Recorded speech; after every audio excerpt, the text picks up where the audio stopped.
on my mind a lot. Don't need no time watch. I don't know how I got you in my pocket spot. Yeah, that's babe, need you every day. You like my oxygen. Make it seem like the barging down. Got my heart no barging in. From the bed to the floor to the couch. Might wake the neighbors up. Break you in, then break you out. In the end, we're gonna make it. Welcome back to All Time High. I am here with Dionna Bailey. Hi, Dionna. How's it going? Hey. Good to be back. Oh, for sure. And it's actually been a pretty solid week. So let's start the show out like we normally do and kind of take a look at where things are headed in terms of all-time high track. Yeah. Uh-oh. Sorry, I saw your fear and greed index. It's like the first thing I look at now, but go ahead. Now, is that a bad thing or a good thing that it's trending up? The greed's starting to play into the mix. Yeah, and you said this is where you sell? Well, not yet. I mean, we'll talk about that in a second, not financial advice. I'll share some of the things that I've got going on. I do know that we broke a couple of key numbers on the market cap. I mean, 1.96, but we did, I believe, reach that $2 trillion number, which is huge. Yep. And if you go back a screen on Bitcoin, and I think this is a material number, we talked about it in a previous episode, but we're over $1 trillion with Bitcoin. And that's crazy, because, right, in the operating supply, 19.6 million are out there, which is 93.5% of the 21 million that will ever be issued, printed, however you want to think about it. Yeah. And in the last 7 days, it's run up 15 percentage points. So you're kind of at this place where it's a good time to start thinking about how and what you might want to do with any holdings that you might have. Yeah, actually, can you go back to that screen just for a second, Jim? I just wanted to point out one more thing. And we're getting close. We're almost at that all-time high. Hopefully we're going to set a new one soon, right? Soon, it'd be great. Yeah, so when you go look at that 24-hour volume right there, right? That means what is that? 100,000 million, $35 billion has gone back and forth in and out of Bitcoin in the last 24 hours. That's 24 hours, $35 billion. At one point, Bitcoin is it's number 2 to Visa. I'd have to go back and look. It does beat out MasterCard as far as like a payment service. And this economy is huge. It's the 6th largest economy in the world. Texas is number 7. That's not 7. This is 7. Texas is number 7. Bitcoin's number 6. So that just has to tell you the magnitude of money that is flowing in and out of that system. It's insane. And there's no use case. There's no value, right? Okay. All right, SEC. Well, yeah, it's a store of value right now for sure. And that's what's driving a lot of the volume in my mind in terms of buy the rumor, sell the news. There's a lot of selling of the news with a Bitcoin ETF where people are offloading one of the higher management fees from Grayscale, and now they're moving into lower management fees with other places. So this volume, a lot of times when you look at it from a stock market perspective, it's kind of the ins and outs, the backs and forths. This, I would say, is more inflow than outflow, and that's part of what's driving this pricing upward. Well, it's kind of interesting you say that. So do you have to go in and out when you go from one ETF to the other? Because essentially you could just say, here's the Bitcoin address, here's my wallet address, just send it from here to here. Do you think that there's actually the sell it? I guess you'd have to though, right? Because they'd have to close their books out. I think that's an interesting flow to think about. Yeah. Well, yeah, you do. And if I'm not wanting to, if you will, deal with the complexities of owning it directly, and I had been holding it through Grayscale at 1.5 percentage points annually as a management fee, and it's like an ETF, and I've got Fidelity, or I think it was BlackRock who was waiving the fee. What am I going to do? I'm going to take it out, and then I'm going to put it in.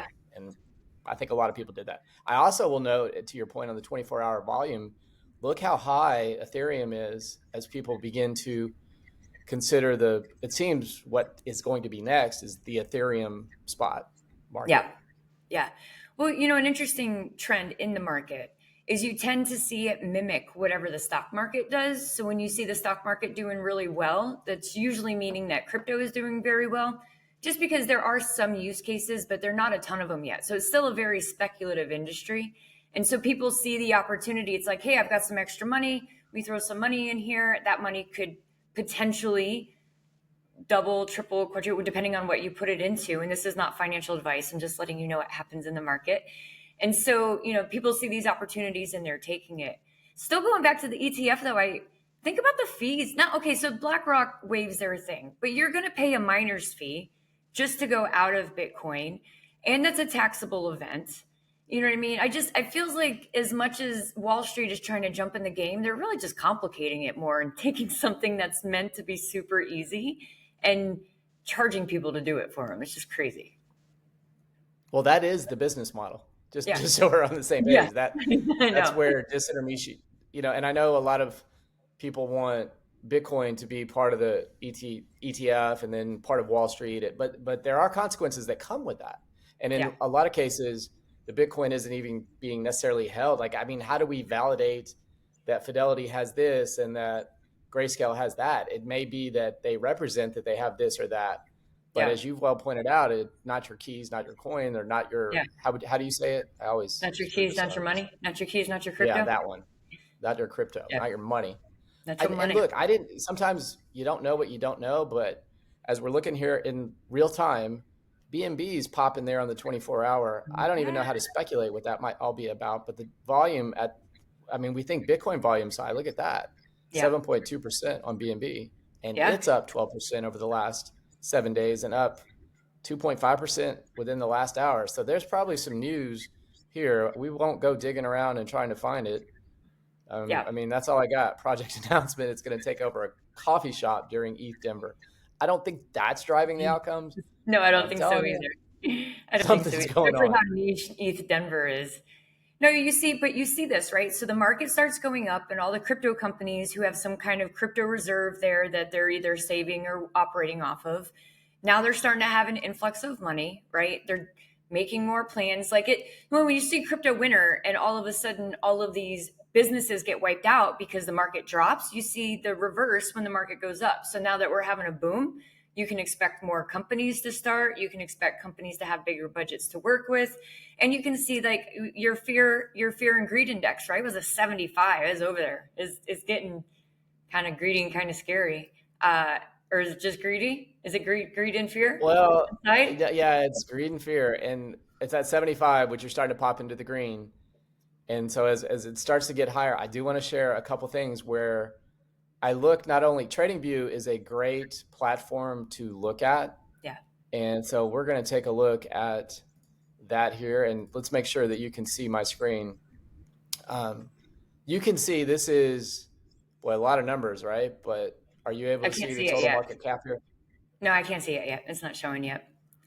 Okay. Yeah. So what I got into crypto because I love numbers. Like as soon as I sat down and read the Bitcoin white paper and was like, oh, it's all numbers. I freaking love this. And so the number charts and, all the things associated with it, I just eat it up. I geek out. So I'm going to share this screen and it probably will look blank for just a second. We're having a little bit of it's kind of pretty. Difficulty. Yeah. It's a nice little setup. It's not wanting to share my screen that I've got set for this. So I'm going to stop sharing here and I'm going to make one more run at this. Otherwise, we're going to have kind of the lost episode, I'm afraid. Let's see. That scenery reminded me of a golf course for some reason. I was like, man, that could be a par 5. I've been hanging out with my husband too long. Yeah. Do you play golf? Badly, but yes. I'm trying. I'm getting out there. I can kind of hit the ball. It's better, I have to slow down the mechanics so that it becomes more second nature, but I'm so sporadic in when I do it that it just hasn't hit yet. All right. So there you go. Now we got everything. And I'm going to make it full screen. Tell me if you can see that. Yep, I can see it. All right. So let's walk through. You can see kind of in the since October of 23, we've been moving up and that was 503. This is outside of Bitcoin. We're going to go to Bitcoin in a second because there is huge news around Bitcoin. But you can see to grow to an all-time high, it's going to take ample amounts of Bitcoin with considerable amounts of altcoins to get there. And so we are down the 2 trillion path. The all-time high would be about 3 trillion. And like you and I have talked about, I see this space growing to, not financial advice, up to 10 trillion, possibly larger. Yep. So let's backtrack a bit, if you will, and tell me if you're able to see these things on the screen. Yep. This is a company called Backed Holdings. Have you seen them before? Oh yeah. We talked about these guys. Yes. Yes. So they basically are set up to be the plumbing, just like the New York Stock Exchange puts all the things through, or the NASDAQ puts things through a process and has the experience there. This company has holdings and similarities between those other companies. And so it really will be the infrastructure when and if crypto goes into a place where it's almost, if you will, publicly traded. We'll get past all the regulatory hurdles and understand whether it's a security or a token or a commodity and all those things. But there's got to be a regulated exchange at some point in our future. Would you agree with that? Yeah. Yes. Okay. So the word on the street is that this is and will be that thing. And as Wall Street takes on the Bitcoin spot ETF, you realize that we're kind of moving incrementally towards that every day. I'm not looking for the revolution. I'm looking for the evolution. And I see them as part of that evolutionary process. And so this woke me up the other day. It was 6 days ago. And they sent an amendment out filing to add going concern warning. Now, what does a going concern warning mean to you? I'll tell you. Not something good. Like, Yeah. it doesn't sound pleasant. They're publicly traded and they're saying we're about to go out of business, Ooh. right? On the heels of the Bitcoin spot ETF being approved. And so I think this was the wake-up call to whoever the handlers are, the Wall Street dynamics, whoever's playing in the space to say, hey, I know y'all think we just set the sun, the world on fire. Yeah. Here we go. But in terms of us raising our hand over here, if we're going to make this thing kind of an infrastructure play, and you want this publicly traded company, ours, to be materially important, we're now down here at about $1, and we need you guys to start getting in the game and start playing the game and start doing more than this. Isn't enough. We need the ETH ETF, we need other altcoin ETF, spot, otherwise, all right, let's go. It was about this time, and I don't think it's coincidental, right? Because this company is tied in with, like I said, NASDAQ and the New York Stock Exchange, that you started to see Bitcoin kind of level up. I believe this is a 5-day chart that kind of ties back. There's February 8th. Yeah. Wow. About the time they made that announcement. Don't get me wrong, ebbs and flows, ups and downs. But here we are now in that, it got as high as 52.5, and what's it showing right now? 52.7. So wow, another run up today. Do you see that? Yeah. Yeah, it's going to keep happening. I love it. Yeah, and so you have more money coming into the space, and I tell you, what do you do? Do you acquire more at what could be a high or a low, or do you sell? I mean, the theory is you want to buy, not financial advice. Buy low, sell buy high. low, sell high. But you don't want to let go of your Bitcoin. So what do you do, Dionna? Oh man, that's a crazy question, right? I think it's different for everybody. I think it depends on your situation. I like to do both. I have some that I hold for long term, and I have some that I flip in and out of just because I enjoy being able to play the market. And one of the greatest things about this market is anybody can do it. So I don't have to be an accredited investor. I don't have to go to all this extra school. I mean, if you just want to put a little bit of time into actually studying and reading and researching, this is something that anybody could do and make money off of if they do it well. So yeah, I just, this is my favorite market. I got you. So I'm going to share with our followers, and if you're enjoying the content that we're providing, go ahead and hit that subscribe button so it wakes up the algorithm, lets them know what we're doing is something that's valuable to you as we build out our community.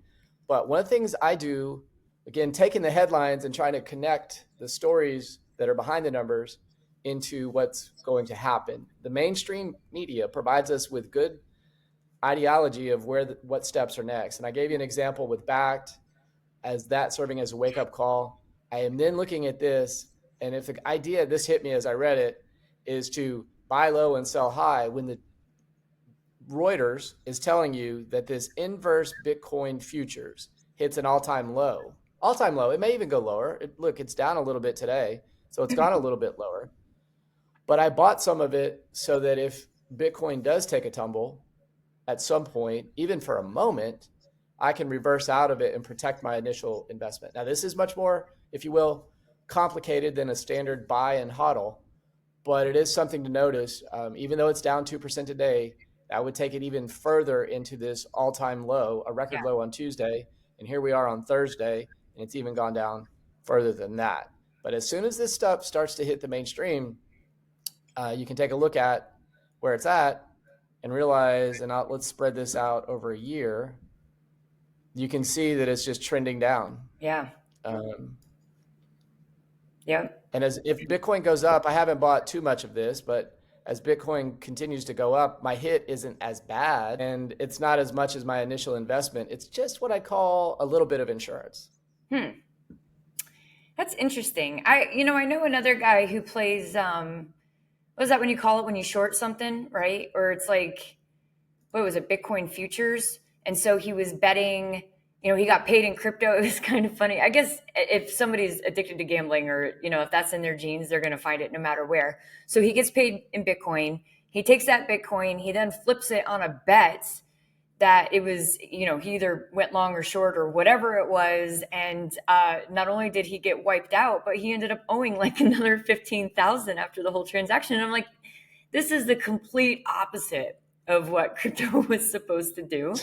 It is a non-debt monetary system. You can't go in the negative in crypto. And so it was just interesting to see all these concepts. Like you're taking new money and fitting it into these old practices when it's just not meant to. But yeah, it was crazy to watch him get wiped out like that. I'll never understand people who make those decisions, but to each their own. Yeah, I think of it more of as a hedge, just like when you have a car, which is an asset that's worth, I don't know, 30, 40, 20,000, 50,000, whatever the market says your car is worth. Well, I've got to pay my insurance company $800, $1,200, whatever the number is, for every 6 months of insurance, and make sure that if a calamity were to happen. So this little hedge that I play off BITI is my way of saying, okay, this is my insurance program. Yeah. So in case, because I've seen it before, right? And when it goes up and it does come down, and then it'll go up again over time. And as I look out into the future, I look at this and say, okay, if history is, and it's not, history is not, past performance is not an indicator of future dynamics, but the happening is coming, or the halving, however it's properly said. I say happening. It does sound better. It kind of rolls off the tongue a little bit better. And you get into April, whenever that occurs, there's going to be a huge news event, just like we've been describing these dynamics that the mainstream media is going to bring to the table. Yeah. And I do believe you're going to be at a high. And that is what happened about 4 years ago at this time. Yeah. And it does seem like we're having another similar run up. And as people get ready, I guess the news has already happened, but people are buying the rumor now as they're getting aware of it. I know friends and family are starting to ask me about it again. So I know that it's that FOMO is coming, that fear of missing out, right? People, when the price goes up, people are like, I better get in so I don't miss this at all. And then they get mad that they buy at the top, right? So it's like, where's the line? Okay. So like, if you didn't have any Bitcoin right now, would you buy some? Would right now? Yeah. Right now. Would you go out and get some? No, not today. No, too high. Well, it's too much of a trend line. And so what I think is happening, and I go macro, I either zoom in or zoom out. And so as I look at what's happening, you've got the Dow Jones and the SPY. They're kind of at this all-time high, speaking of, right? And so the money at the top is starting to move into timing's everything, the Bitcoin spot ETF, because people are like, well, I need to reallocate that. I've had a good run. It's been a really good run. It's been an incredible run. So where can I now take it and have something continue up? And I think Bitcoin's in that process right now of running up. And then I do think there'll be a moment in time where people are going to look at that and go, well, this has been a pretty good run too. Because if you were in this space in October, this has been a really nice run since then, at least, if not from an earlier period. But about then it started to move on up. And then you go, well, this is where maybe I take some of the profits or some of the gains that I've made and move them over into the altcoins. Yeah. And so then the altcoins start to run up. And I'm watching as the halving occurs, as the spot ETF goes into play. Yeah. Ethereum seems to be the next conversation. And so I'm watching that as a potential. I'm watching Solana start to become part of that mainstream media narrative as well. Yeah. You know, the unique position of both Bitcoin and Ethereum as well is that most exchanges don't have a cache to the exact crypto. So like if I wanted, I mean, Solana, I could go to an exchange and they may not take cash for Solana, but they'll take Bitcoin for it. So you can go coin swap. So most of the times, most exchanges can only get approvals to go cash to Bitcoin or cash to Ethereum. Those are the common pairs. So if somebody wanted to get into an altcoin, they would first have to touch one of those two and flip in and flip out. So as you see these altcoins going up, you start seeing this the bull run, you'll see that both Bitcoin and Ethereum are going to trend on that because of those reasons. In other words, they're part of the core infrastructure that allows you to get into altcoins. Is that fair? Yep. Yes.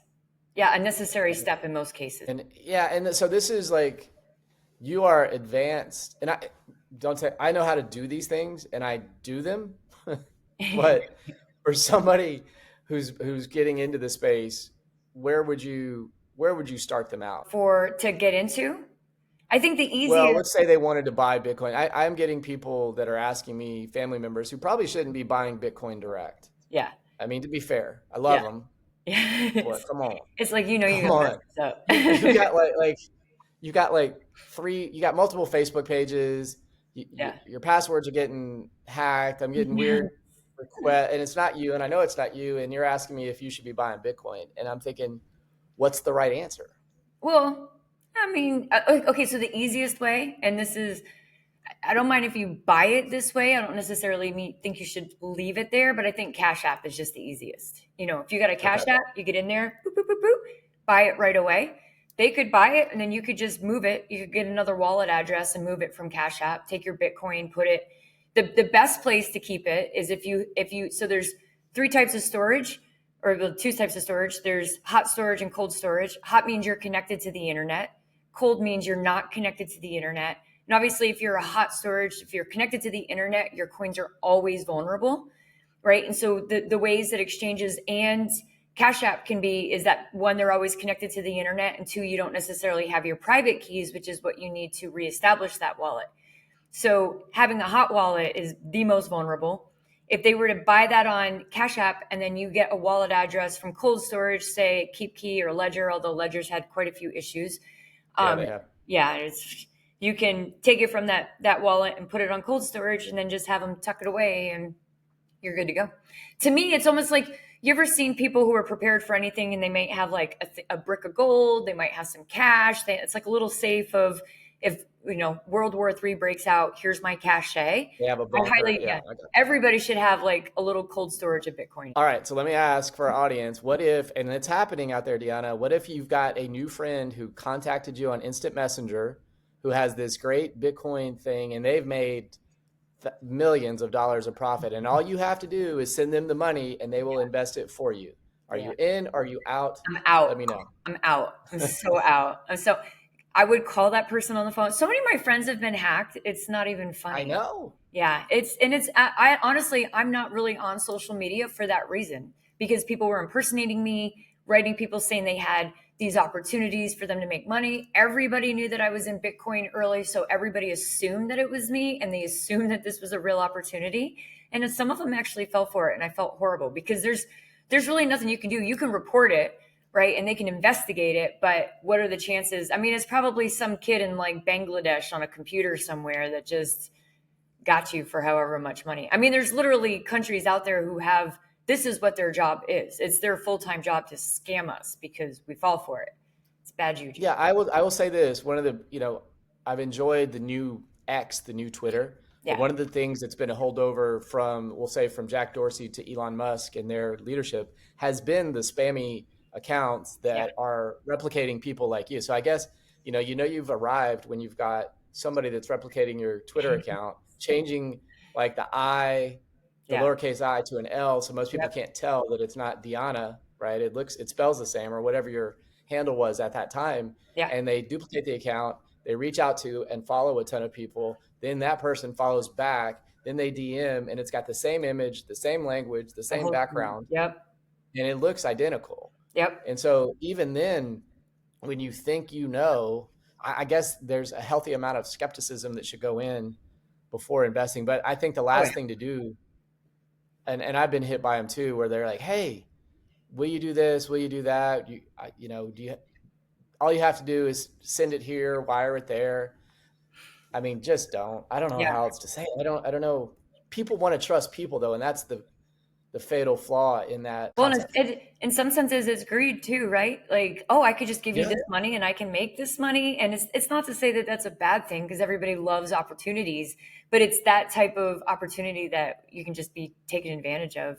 Another thing they were doing on Instagram was like, okay, so let's say they impersonate me, they write a friend of mine, they send like a Cash App thing and says, hey, if you send me this Cash App Bitcoin, whatever that is supposed to be for the exchange, the second you click on the link, they now have access to your Instagram. They get in there, they change your password, but then they change your username so that when you go to file the complaint that this person hacked your account, the username's not the same and Instagram can't find the account. So it's like they are getting extremely sophisticated. So I would say if anything seems too good to be true, it's probably not. And if somebody calls you with this unbelievable opportunity on the internet, if they write you, tell them to call you. Be like, hey, why don't you pick up the phone and call me? Sometimes I have fun and just mess with them. Like I get in there. I had one guy who hacked my friend's Instagram account. And so then I convinced him that I thought it was her and that I owed her money.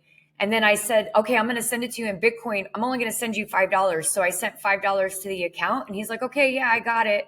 Well, I now have his wallet address and I can now trace all of his stuff. And I sent it to my friends at the US Marshals and was like, hey, go look at this guy and see if you can go get him. I don't know if anything ever happened from it, but Yeah. Little things you can do to just try to get him back. I think we're setting up for kind of a hack attack show where I know that, and I would never I want to use it for good, but AI can certainly take you down a path where you're I mean, it wouldn't take me that long to craft a duplicitous message. Not interested in doing it, but I do want people to kind of be more aware and cognizant of the possibility of this. And it's funny, we have to be careful as we try to grow to an all-time high, because if people are afraid of it, it won't work. But I think the right way to think about it is, how do I find the on-ramps and off-ramps that make the most sense for me and my family with my risk tolerance? And I'm going to go back to it only because, I mean, they seem to have worked. Coinbase, for whatever good or bad may have been available, seems to have the most reputable US reputation out there. There are other great exchanges that are there. Nobody's perfect. Coinbase makes mistakes. They have issues too. I don't want to make this like a blanket endorsement, but I also will say, and it's not your favorite because I'm more about the evolution than the revolution, is Robinhood got me into the space in a safe way where I could get in and out of it quickly, not waiting for a transaction to confirm. So they were my custodian. Not great if you're trying to hold it, but if you're just looking to start your play in the space, they do have some assets. Dip your toes in. Coinbase is better. Dionna would be more, well, and she's going to tell you KuCoin and other places. I don't know. Tell maybe a few other exchanges you think that are pretty good. First off, I don't think you can buy it on the exchange. Just don't leave it on the exchange. It doesn't really matter where. That's the hiccup. Like that's the issue. And even you saw with Robinhood I tried to get in on that GameStop play and they shut me down. They were like, whoop, nope, you can't buy anything, and nobody could get out. So it was, that's where the centralization becomes an issue, right? Somebody else has control over your ability to move your money. And I don't think I don't think people should have that kind of control. And it's a crazy system. So the exchanges are It's crazy we're here. Yeah. I know. Okay. So we said Coinbase. I'm not opposed to Robinhood. Just don't keep it there. Cash App. Fair enough. Right. KuCoin's not bad. I'm not going to think of the name. Kraken is one that people Kraken, that's what I was trying to think. Yep. I like Kraken. Yeah. I like Shapeshift. Shapeshift did an interesting thing. Exchanges where you didn't have to put in any of your information. You could do any kind of coin swap, right? And so it's like, I put something here, you put something here, we swap the coins, and it was no KYC. So they took and they issued all these coins, and then they made their own DAO, and they because the SEC came down and was like, no, you've got to be And so they were like, yeah, we don't believe in that. We're hardcore libertarians and we're not going to do that because it's against all our principles. So they distributed Fox coins. They made the entire thing a DAO. And then, they kind of escaped through the regulation where they didn't have to do the KYC anymore. It was a pretty interesting play. I mean, Eric Voorhees is an extremely intelligent guy, and I think he nailed it on that one. Yeah, for sure. And DAO standing for Decentralized Autonomous Organization. Yes. Yeah. Meaning that the code runs the program, right? Which yeah, and true libertarians are cool with that. Yeah, right? That's how they're like, we don't need government. We can all police each other, right? Like, if I know my rules and my responsibilities, same thing. So if I have Foxcoin, I get to vote into whatever, I get a say in the organization's direction. And so, however they set that up, whether it's the coin to vote, it's genius in some ways.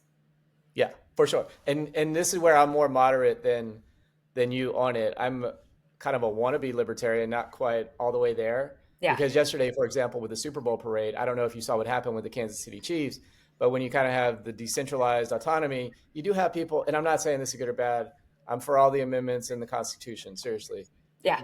Good things. But you don't want people showing up and ruining the greater good for everybody. So I'm, believe it or not, okay with KYC and AML. Yeah. Because in my mind, in the sense for the greater good, you have less damaging, less injuries, fewer gunshot wounds, for lack of a better word. And I only say that because, and this probably just got this shadow banned by the centralized organization, otherwise known as YouTube, otherwise known as Google, because we're talking about guns. All right. I just brought that up.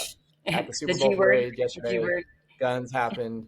Kids got shot. Jeez. Bad scene. And so there's got to be some way to onboard and offboard people, even for Super Bowl parades, as we get to a place where people are getting more and more outlandish, it seems, with more and more extreme.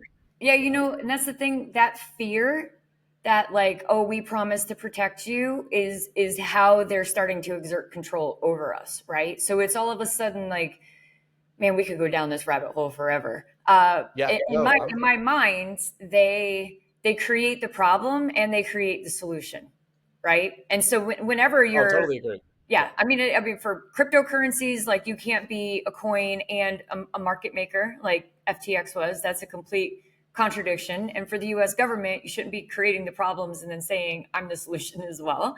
And I feel like you mean printing the money and then trying to say inflation's too high? That? Hey, I mean, I've got a lot of theories about mental illness and mental health and like just how our health system and the pharmaceutical companies, like there's a lot of dynamics in play that I think are contributing to a lot of these mental illnesses. And a lot of the mental illnesses are why we're having so many issues. So like I said, it's a much deeper rabbit hole.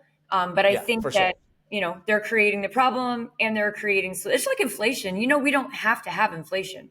Inflation is not, that's something our government made up. Inflation does not have to happen. It didn't happen for a really long period of time. The purpose of 10, 20 years. Yeah, they're just skimming a little more off the top. Government's just getting a little more and a little more and a little more, because if I say it goes up 3 and then I take 5, maybe you didn't notice that I took 5 because it went up 3, right? So like, it's just an interesting, and this is why we love Bitcoin so much, because it's a monetary system that's free of government oversight or government regulation. Government can provide oversight and regulation. Government can't control the system. So the government will never control Bitcoin. As much as it'll try, it will never be able to control it. You can control how you get in and out, but you'll never be able to control it. So let me agree with you fundamentally. What governments would do would be they would tax it. And I'm not for that, but I'm just saying if they wanted to temper whatever it is that we're doing, right? That's the thing. Yeah. But how do you, if you're in the network, how does it tax within the network? Because you would either have to embed it into all of the wallets and make it a mandatory thing on that level, but you would have to actually go in and alter the code of Bitcoin in order to account for that tax. And they just don't have the capabilities to do it. No, they don't. But what they're doing, and I know because I'm like, hey, part of this deal is, and I'm fine with it. I'm fine with paying taxes. I think it contributes to the greater good. I don't want to pay more than my fair share, but in looking at it, I'm self-reporting if I take profits or make exchanges on the exchanges with the Bitcoin that I own. But no, if I privatize it, and then if you were to interact and transact P2P, peer-to-peer, you that's a whole nother dynamic. And that's for tax attorneys and government officials. And Yeah, I would say not some of that hasn't financial been built up. advice, not financial advice, but pay your taxes. Okay, maybe that is financial Yes. advice. Self-report and pay That- your taxes because they're not playing. Yeah. And now the exchanges are required to actually report, right? So you think you're self-reporting, but they always know. Yeah, no, and there's kind of this OG mindset that maybe that did or didn't happen way back in 2009, 10, 11. But now that they know. They know what they don't know. They know. And that's where that's the beginning of this run up. And so now, Dionna, you are so awesome. You know the inside, the outside, the left, the right, the up, the down. Thank you for sharing some of your insight and helping, bring me and others along faster than we would if we were going at this on our own. So yeah, I love it. We're getting ready, right? All-time high. We're bringing it, and we'll bring it back on the next episode. Until then, have a great day. Yep, bye. Don't need no time watch. I don't know how I got